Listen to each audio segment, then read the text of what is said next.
High, আজকে যাব আরেকটা জায়গায় ঘুরতে। তো সেই জন্য দেখো স্নান করে চলে এসেছি।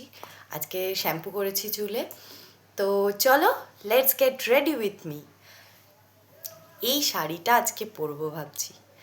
অ্যাকচুয়ালি মামা শ্বশুরের বাড়ি এর আগেও আমি একবার গিয়েছিলাম, সেই ব্লগটাও শেয়ার করেছি। সেটা মায়ের সাথে গিয়েছিলাম, আর এইবার ফার্স্ট আমি যাব আমার বরের সাথে। তো সেই জন্য, আর যেহেতু দিনের বেলাতে যাচ্ছি, তো এই জন্য এই শাড়িটাই চুজ করলাম যে এটা পরবো। বাট এর সাথে আমার ম্যাচিং ব্লাউজ নেই, তো তার জন্য ভাবছি এই ব্লাউজটা পরবো। কেমন লাগবে জানি না, এখন আমাকে এটাই পরতে হবে, ভালো না লাগলেও। এই আমার মনে হলো পিঙ্ক কন্ট্রাস্টে ভালো যাবে। এই শাড়িটা কিন্তু খুব স্পেশাল, কেননা এটা আমার শাশুড়ি মায়ের শাড়ি। এই শাড়িটা শাশুড়ি মা একবার পরেছিল, মাকে পরতে দেখেই আমি বলেছিলাম শাড়িটা আমি একদিন পরবো। তো আমার পুরো মানে তারপরে ধুয়ে টুয়ে আমাকে দিয়ে গেছে যে তোর যেদিন ইচ্ছে পরবি। তো আজকে ভাবছি দিনের বেলার অনুষ্ঠান, তো এই জন্য এই শাড়িটা এসে দেখাই কেমন লাগছে। শাড়িটা পরলে বুঝতে পারবে, খুবই সুন্দর শাড়িটা। আর হচ্ছে তার সাথে তো রেডি হব, তো আগে শাড়িটা পরে আসি চলো। তো দেখো শাড়িটা পরে নিয়েছি, এখনও পুরোপুরি ঠিকঠাক হয়নি, আরও একটু ঠিকঠাক করে পরতে হবে, একটু ধরতে হবে। কিন্তু আপাতত ও তো নেই, আসলে আর একটু ধরে সুন্দর করে পরে নেব। তো চলো তার আগে মেকআপটা করে নিই। মেকআপের জন্য যেটা করব, ফার্স্টেই টোনার লাগিয়ে নেব। মোটামুটি সমস্ত কিছু আমি এখানে গুছিয়ে নিয়েছি, যেগুলো পরবো পরপর জাস্ট পরে নেওয়ার পালা। একটু অ্যাবজর্ভ হোক, তারপর লাগাবো ক্রিম।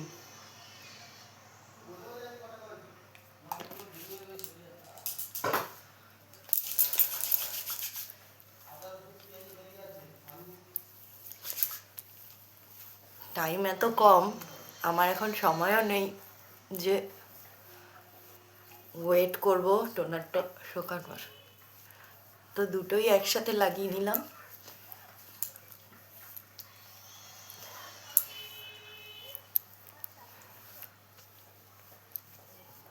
তো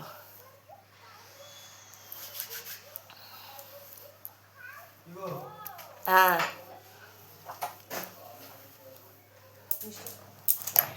এবার মেখে নিচ্ছি সানস্ক্রিন। বিকালে যেটা করবো এমনি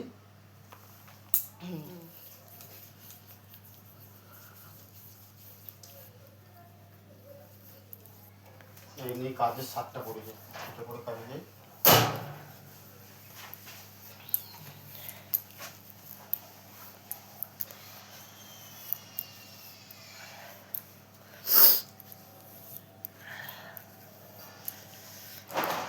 এই 7টা পড়ে নি। হ্যাঁ দেখো না, অন্য কিছু পরো। 7টা আমার খুব ভালো লাগে। তা পরও পরলে এই ছোট্ট দুটো ঝুমকো পরবো, ট্রেন থেকে 10 টাকা দিয়ে কিনেছি। এত কিউট ঝুমকোগুলো, সব সময় ওঠেও না, পেলে আমি আরও আর দুটো কিনতাম।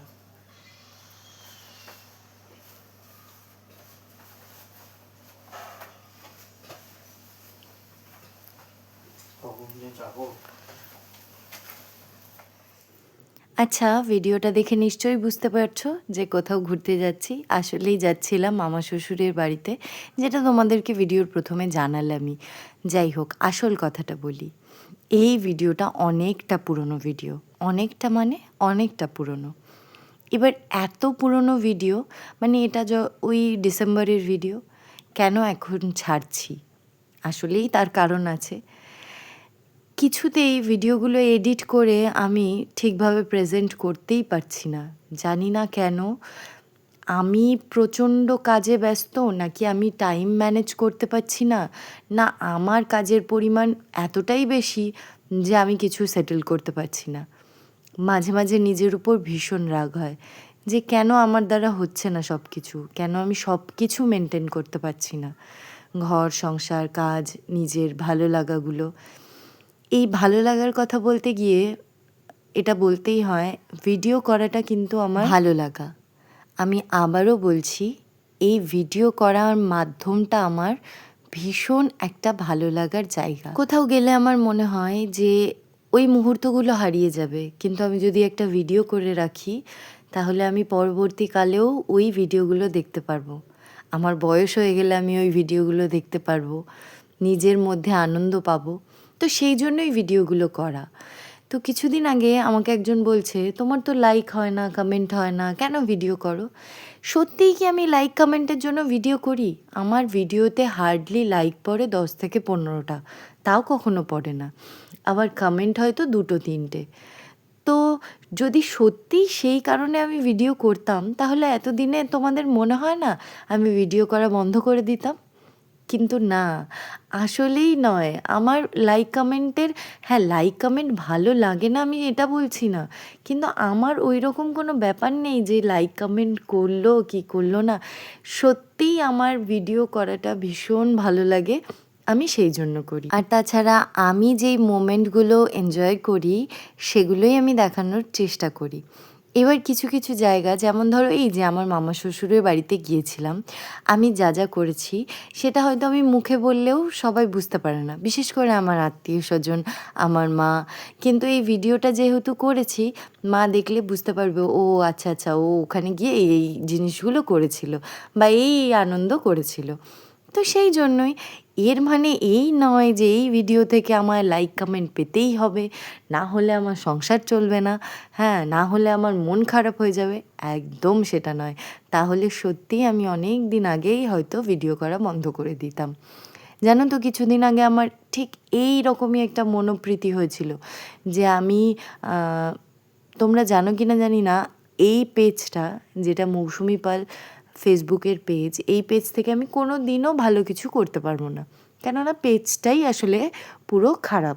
আর আমি এটাকে অনেকবার ঠিক করার চেষ্টা করেছি, বাট হয়নি। যাই হোক, তো সেই জন্য আমাকে অনেকে মানে ডিসিশন দিল যে যখন এটা ঠিক করতে পারছিস না, তাহলে একটা কাজ কর, তুই নতুন একটা পেজ খুলে নে, বেকার এই পেজে কেন খাটবি, তুই তো জানিস এই পেজ থেকে কিছু হবে না। তো আমিও সবার কথা মতো একটা নতুন পেজ খুলে নিয়েছিলাম। কিছুদিন সেখানে ফটো ভিডিও ছাড়ছিলাম, হ্যাঁ, কিন্তু আমার মনের মধ্যে না সেই শান্তিটা পাচ্ছিলাম না। তারপর আমি ভাবলাম যে আমি কিসের জন্য ভিডিওগুলো, ফটোগুলো ছাড়ি, আসলেই তো আমার স্মৃতি হয়ে রাখার জন্য। তাহলে কেন আমি অন্য একটা পেজ খুলে করব? এই মৌসুমি পাল পেজটাতে আমার সেই মানে প্রথম থেকে আমি সমস্ত ফটো ভিডিওগুলো এর মধ্যে আছে, তো অন্য কোনো পেজ খোলার কোনো প্রশ্নই ওঠে না আর। তো সেই জন্য আমি জানি এই পেজ থেকে আমার কোনো দিনও সেরকম কিছু ইমপ্রুভমেন্ট হবে না, তবুও আমি আমার নিজের ভালো লাগার জন্যই শুধুমাত্র এখানে আমি ভিডিও ছাড়ি বা ভিডিও করি। আই থিঙ্ক আমি ক্লিয়ার করে দিতে পেরেছি যাদের মনে মনে এইগুলো ছিল যে হ্যাঁ, লাইক কমেন্ট হয় না, তবুও ভিডিও করে, তবুও ফটো ছাড়ে। প্লিজ, তোমাদের পছন্দ না হলে জাস্ট ইগনোর করে যাও, আমার কিচ্ছু খারাপ লাগবে না। তো যাই হোক, এ দেখো, আমি বললাম না ডিসেম্বরের ভিডিও, তো তখন তো খেজুরের রস মানে হয়, আর আমার মামা শ্বশুরের বাড়িটা অনেকটা গ্রামে, তো সেই জন্য খেজুরের রস ওখানে একদম মামা শ্বশুরের বাড়ির পাশেই তৈরি হচ্ছিল।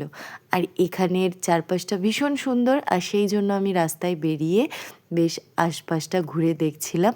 আগেরবার যাওয়ার সাথে সাথেই মোটামুটি ওই 2-3 ঘন্টার মধ্যে চলে এসেছিলাম, বাট এবার গিয়ে একটা দিন ছিলাম, সেই জন্য একটু সময় পেয়েছিলাম আশপাশ ঘুরে দেখার জন্য। আর এই জায়গাটা কতটা সুন্দর না? আর কেন গিয়েছিলাম সেটাও জানাই তোমাদেরকে। মামার বাড়িতে নতুন আলাদা করে বাড়ি করেছে, তো তার গৃহপ্রবেশের জন্য একটা পুজোর আয়োজন করা হয়েছিল, তো সেখানেই আমরা গিয়েছিলাম। যদিও আমরা পুজোর দিন থাকতে পারিনি, কেননা ওই দিনকার অফিস ছিল বলে আর থাকা হয়নি। রবিবারে গিয়ে সোমবার সকালে আমরা ব্যাক করেছিলাম। এবার এই ভিডিওটা তোমরা একটু দেখো। এখানে দুখানা কলসি, এত শাড়ি, হ্যাঁ, এই জিনিসগুলো দেখাও।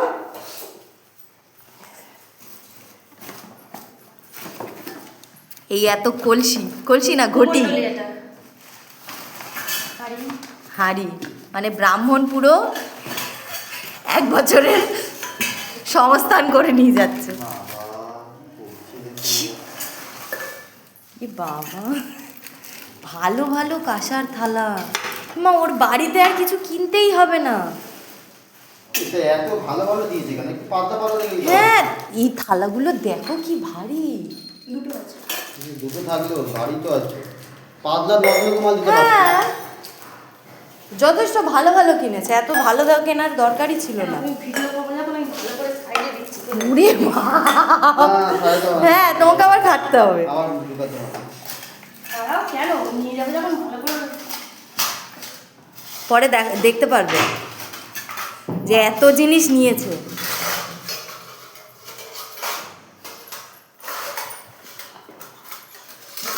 কি অবস্থা! এইসব দামগুলিকে না টাকাই ভালো।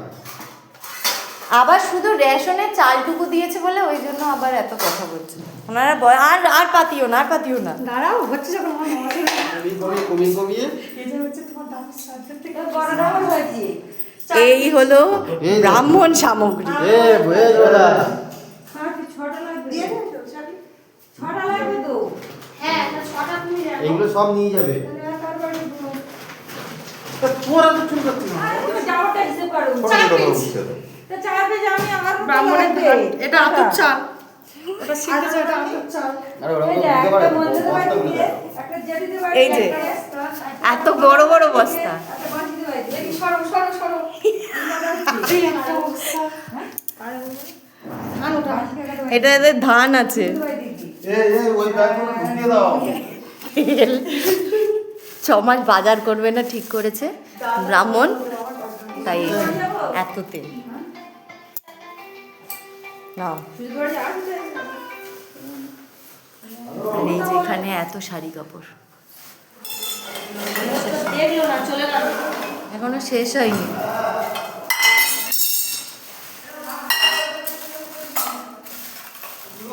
হ্যাঁ, তো আমি কি করব? থালাগুলো দেখো।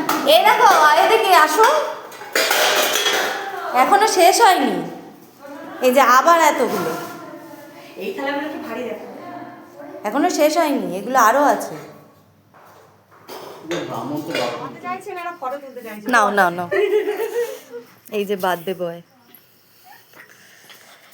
Happy birthday to you, happy birthday to you, happy birthday dear Shobhan, happy birthday to you.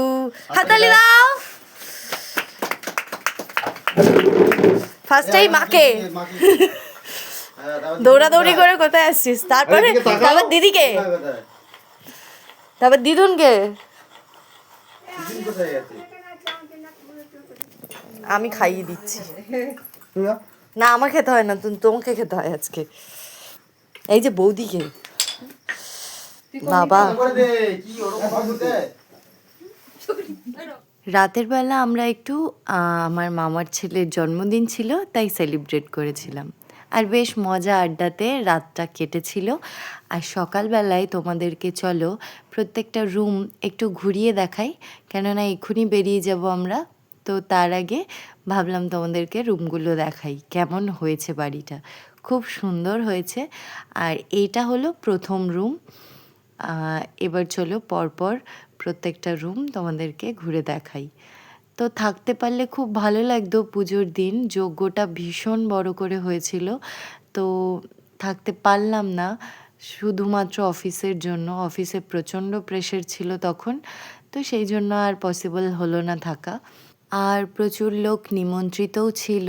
আর সবাই যারা ছিল সবাই আমাকে বলেছে যে যজ্ঞটা ভীষণ সুন্দর হয়েছিল, তুমি দেখতে পেলে না।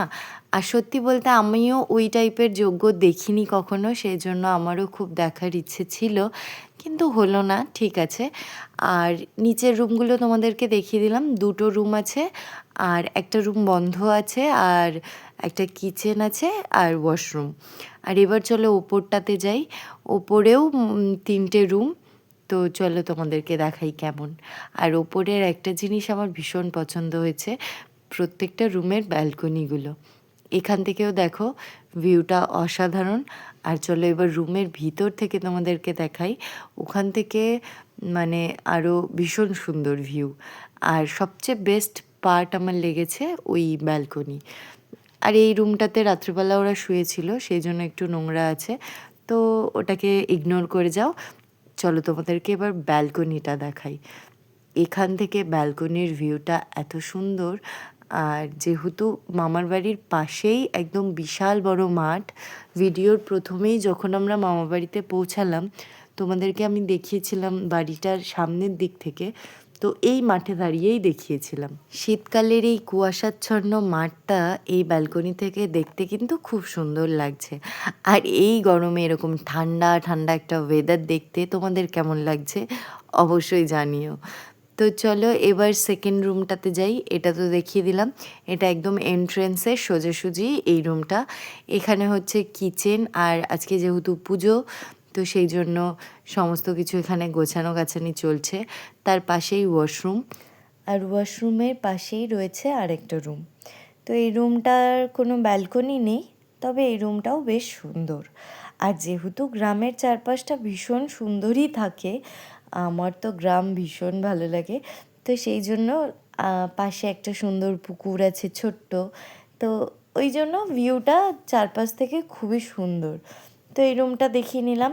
এবার এর পাশেই আবার আরেকটা রুম আছে, চলো ওই রুমটাতে যাব। তার আগে তোমরা এই স্পেসটা দেখে নাও। এটা লিভিং রুমটা ভীষণ সুন্দর, আর এখানে সমস্ত কিছু পুজোর জিনিসপত্র গোছানো রয়েছে। তো এখান থেকেও দেখো সেম ওই ব্যালকনির ভিউটাই আসছে। তো এই জায়গাটা ভীষণ সুন্দর, বেশ ইউনিক টাইপের করেছে, আমি এরকম দেখিনি, তো আমার বেশ ভালোই লাগলো। আর এইদিকে দেখো আমরা তো ফুল রেডি, মানে রেডি হয়েই তোমাদেরকে রুমগুলো দেখাচ্ছিলাম। আর এবার চলো নেক্সট রুমে যাওয়া যাক। এই রুমটা থেকেই কালকে তোমাদেরকে ভিডিওগুলো দেখাচ্ছিলাম, যেখানে ব্রাহ্মণ সামগ্রী দেখে আমার তো মাথাই ঘুরে গেছে, যে এত জিনিস ব্রাহ্মণ নেবে, আমার তো মানে কোনো আইডিয়াই নেই এই বিষয়ে। যাই হোক, এখান থেকেও একটা ব্যালকনি আছে, আর সেম ভিউ পাবে সেই ওই মাঠের ভিউটাই, কেননা ফ্রন্টটা যেহেতু বাড়ির ওই মাঠের দিকটাতে, এই জন্য ওই দিকের। আর তোমাদেরকে বলছিলাম ছোট্ট একটা পুকুর আছে, এই দিক থেকে ওই পুকুরটা খুব ভালো দেখা যাবে, এই যে। আর পাশেই আবার তাল গাছ, মানে জানলা দিয়ে তাল পেড়ে খেতে পারবে। আর এই যে সময় এখন তাল শ্বাসের, বেশ জানলা দিয়ে তাল হবে আর তালটা পেড়ে পেড়ে খেয়ে নিতে পারবে। যাই হোক, মজা করছিলাম। এবার চলো আমরা চলে যাই শীতের সবচেয়ে প্রিয় জিনিস, যেটা আমার খুব ভালো লাগে, সেটা হলো খেজুরের রস। আর গ্রামে গেছি খেজুরের রস টেস্ট করব না, এটা তো হতেই পারে না। সেই জন্য দেখো একদম বেরোনোর আগে নিয়ে নিয়েছি 1 গ্লাস খেজুর রস, আর রসটা কিন্তু দারুণ খেতে ছিল। যাই হোক, আমি তো এবার চলে যাব অফিস, তো আজকের ভিডিওটা এখানেই শেষ করছি। চলো টাটা।